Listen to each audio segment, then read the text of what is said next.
Mark, Hey, too. What's going on? just trying to cool off, man. Yeah. Well, and now that we cleaned our palate last week with Absolute Martian Manhunter number 11, let's get let's get Bro, it sucks so bad. yeah, let's get back into some new stuff, including our first number one issue in what 15 months, if you don't include the couple of one shots, but our New title. new We have a title. new Exactly. addition to the Absolute Universe, full stop, Exactly. Absolute Green Arrow, and we have no clue who it even is. Exactly. But we'll talk about it right after this.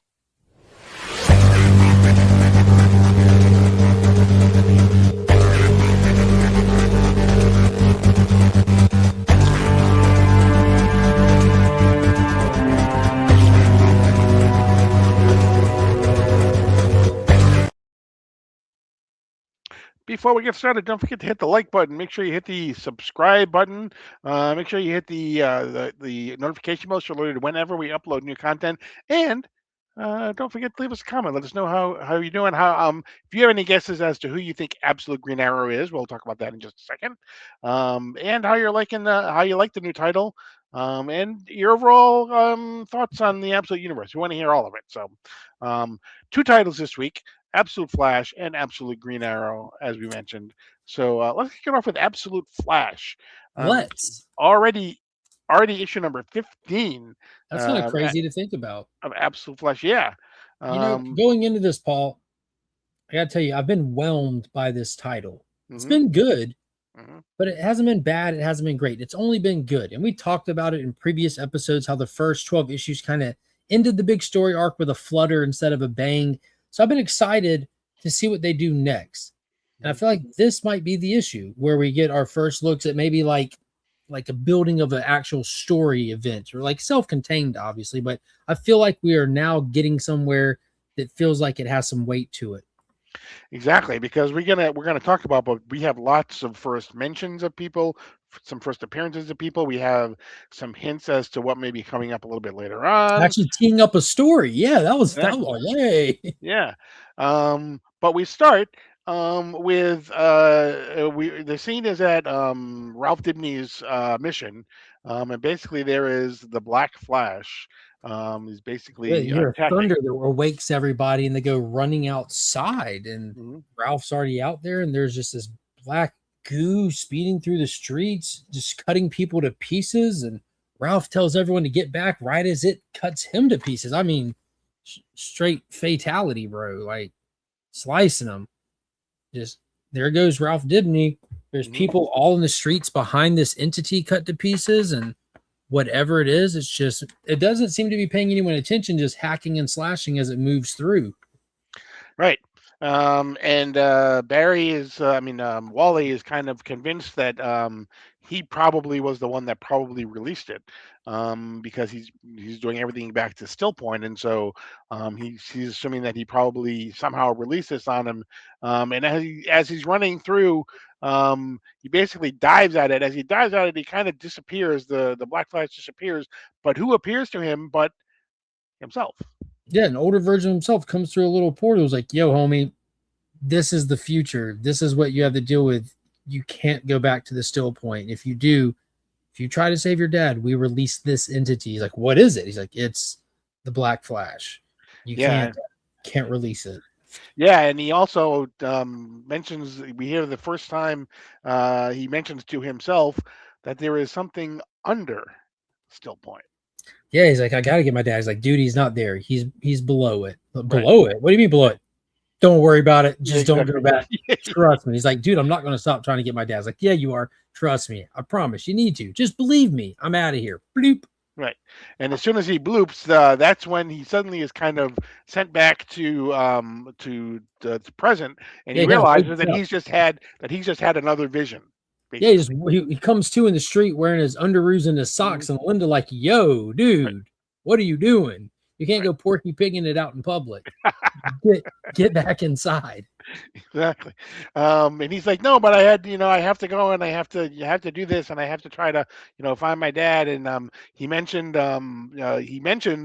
that there are three people that Scudder basically told him to go and find to help him, and that is Ray Palmer, Silas Stone, and Barry Allen. Of course, Barry Allen's not around anymore. Yeah, with Star Labs. Go Right, back Star and Labs. invest. Right. Start at Star Labs, and maybe you can find Thawne.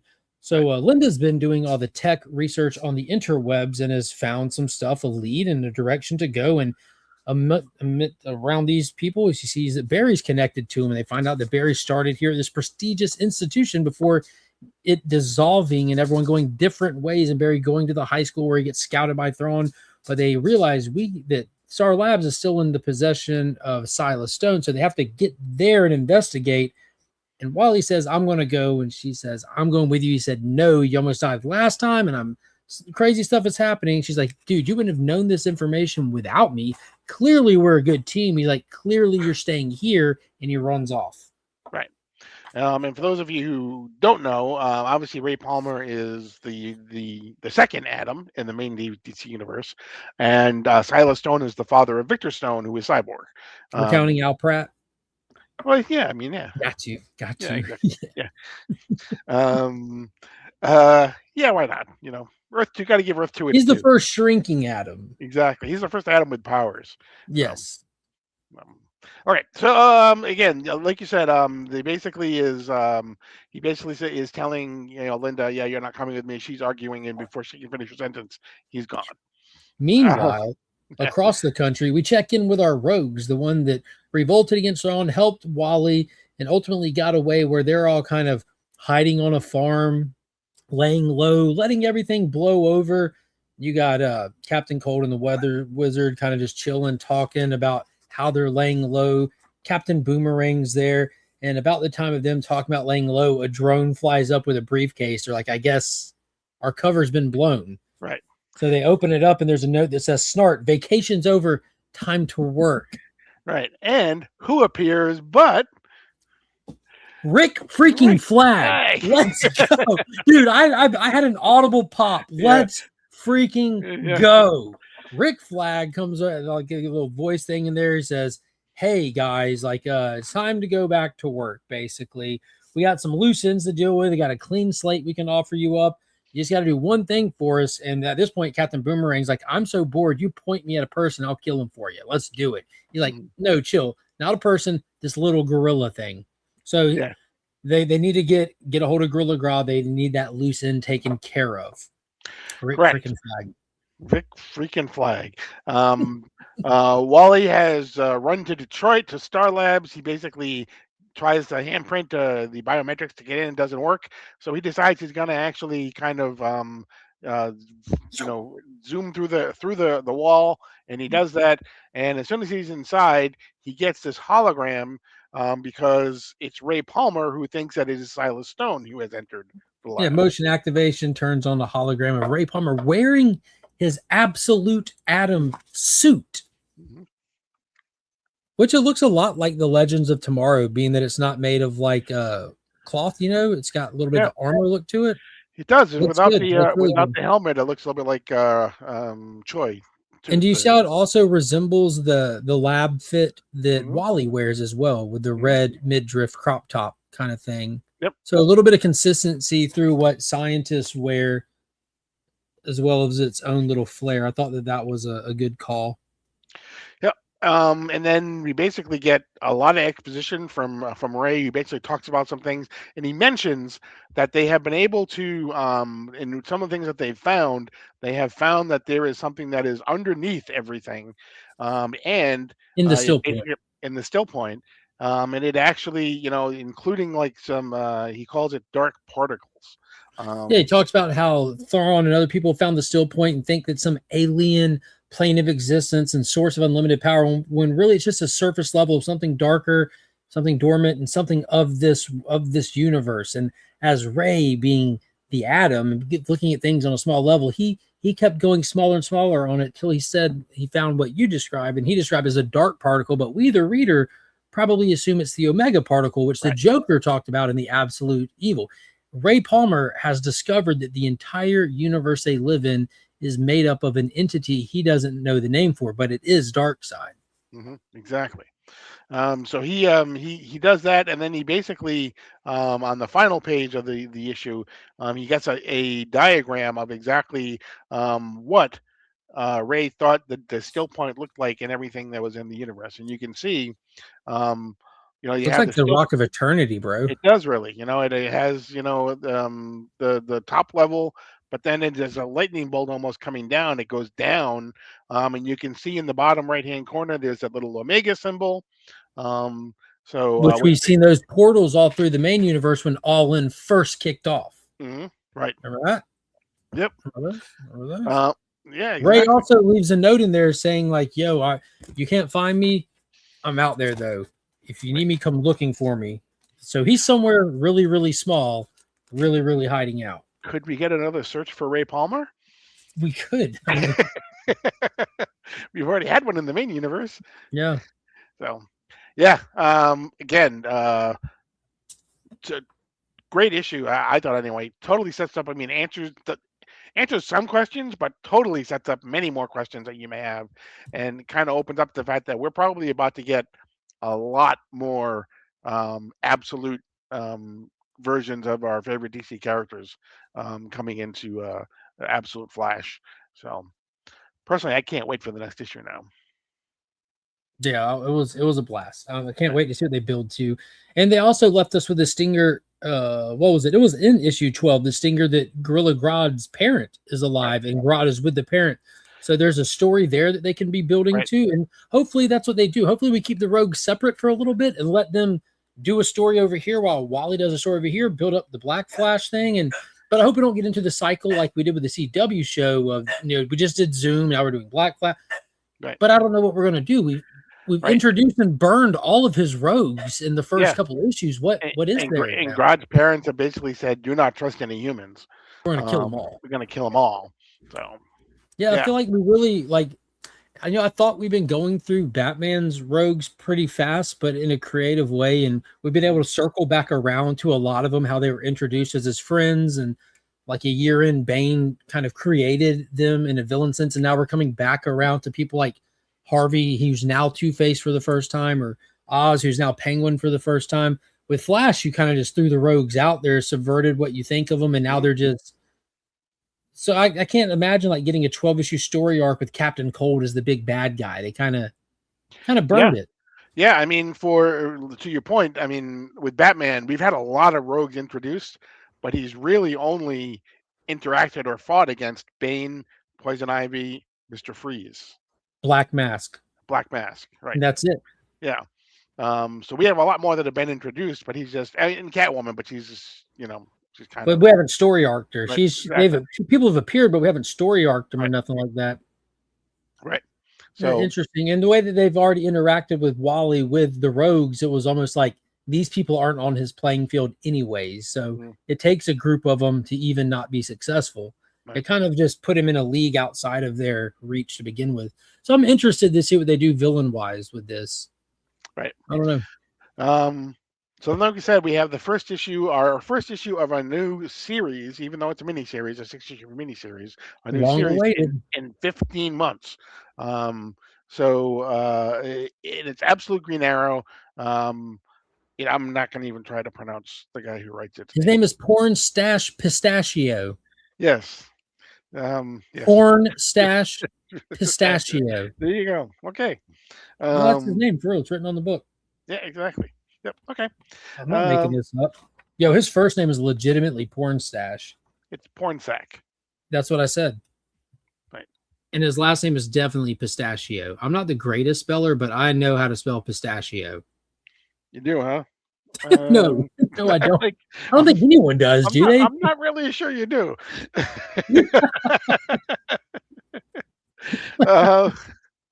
And Raphael Albuquerque. We know that guy. Yeah, we know that guy. Yeah, Raphael. I can only say Albuquerque because it's actually the name of a city too.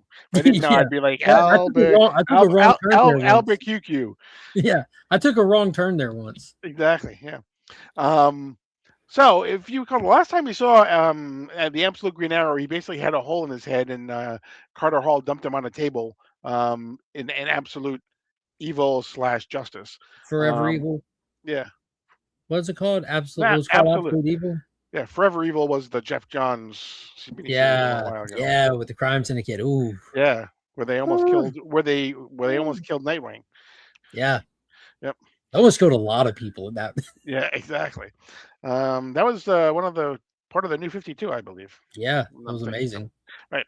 Um, so here we start in Star City. We basically get um, uh, Sobel is the guy's last name. I can't think of his last name now. Sure. Jubal Slade, who Jubal again, for those of Slade. you who don't know, Jubal Slade, if you go back to Green Lantern, Green Arrow number 76 in 1970, he was the slumlord that they fought against in the very first issue.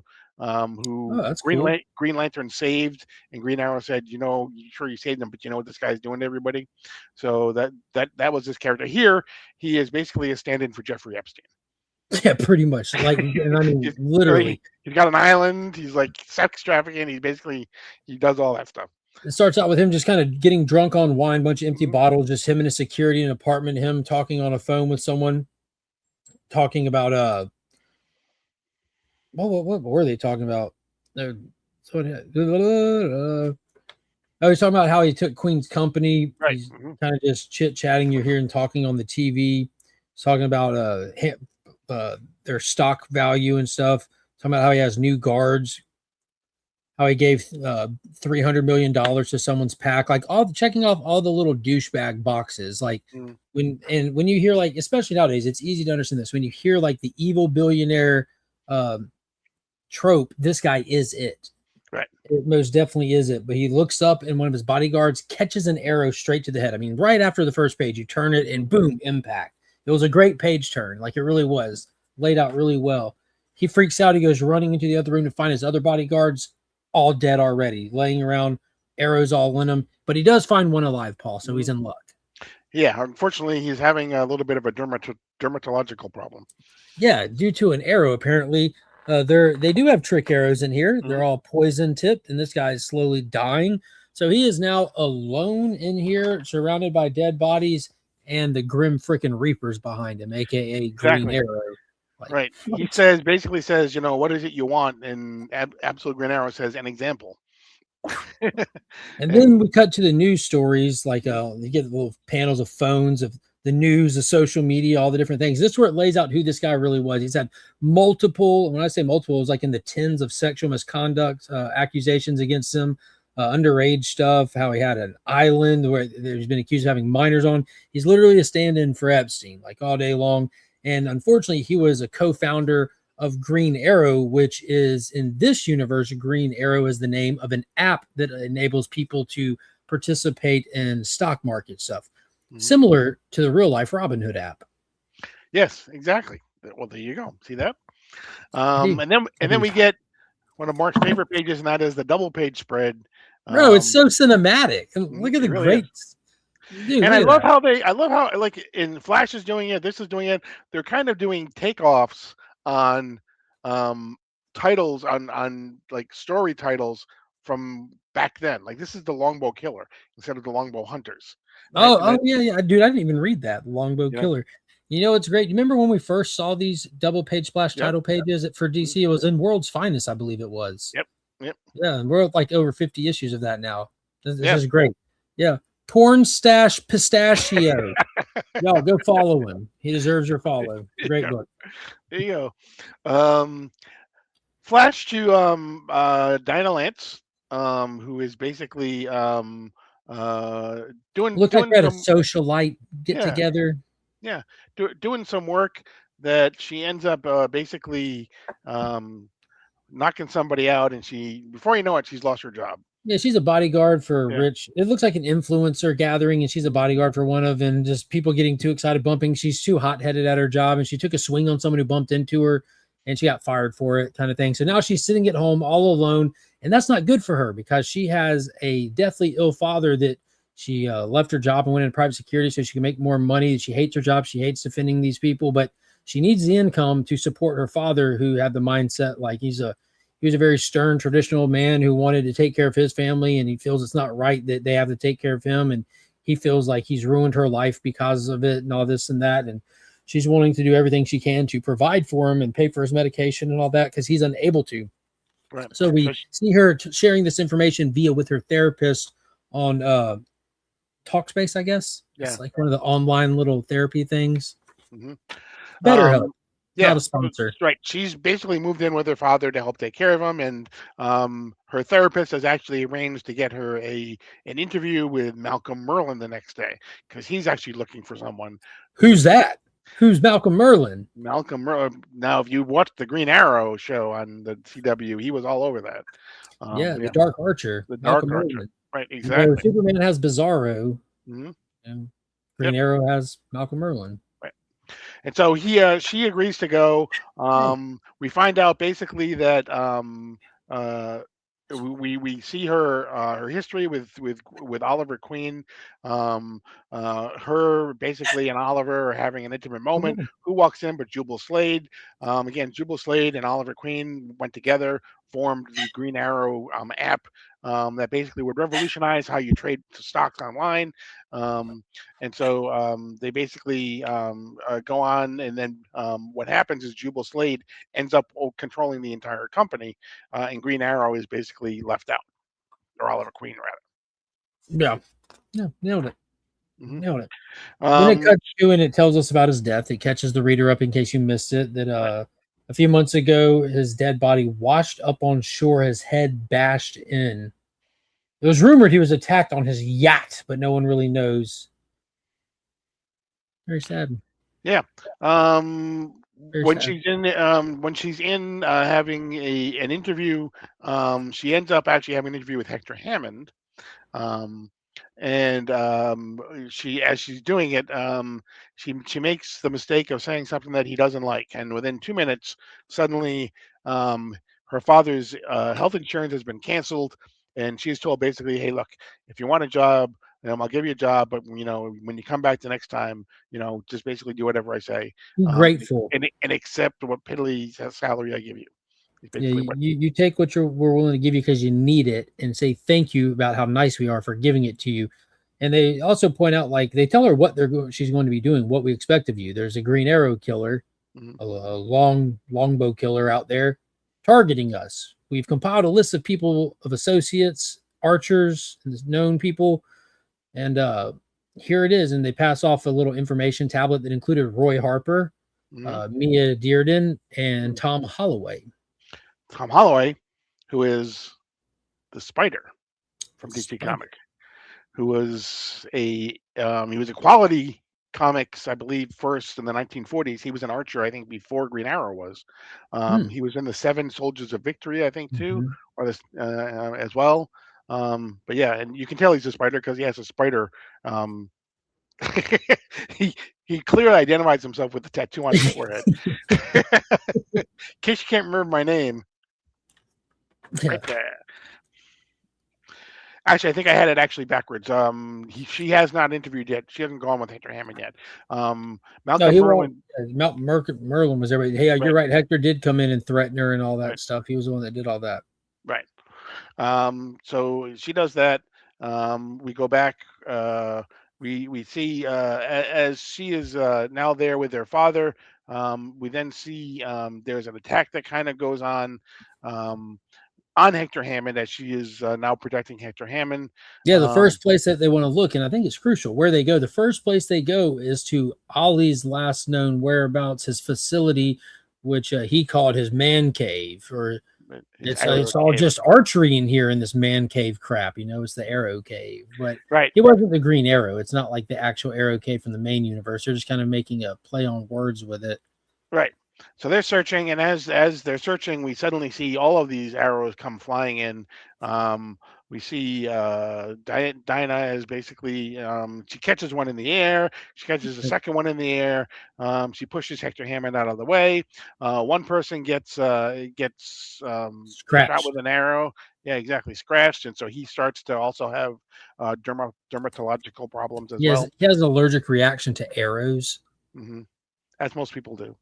As most people, yeah, varying degrees of allergies. Exactly. But then an arrow comes flying by with a grenade strung through it. So again, we get trick arrows, but kind of more practical in this sense. There's no giant boxing gloves, and there's no arrows that explode into bubble gum or nothing like that. But it hits a car, blows up, And now we get to set the coolness of the scene. Now it's dark inside the facility, smoke covering all the lights, but the raging fire backlights none other than the longbow killer himself, who has come to get his prize. And we get a good shot of his actual arrow, which it looks like two swords with a W linked up with some kind of device at the tips of the arrows, strung back. Super cool looking.